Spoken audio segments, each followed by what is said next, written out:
16% is equal to which of the following fractions?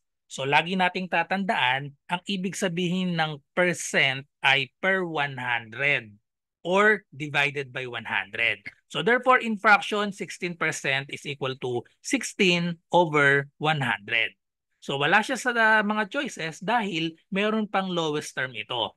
So saan natin pwedeng i-divide ang 16 at 100? Pwedeng i-divide yan sa 4. Pero kung hindi agad natin nakuha yung 4, pwedeng sa 2 muna. So divisible both by 2 yan since parehas even. So 16 divided by 2, we have 8. And then 100 divided by 2 is 50.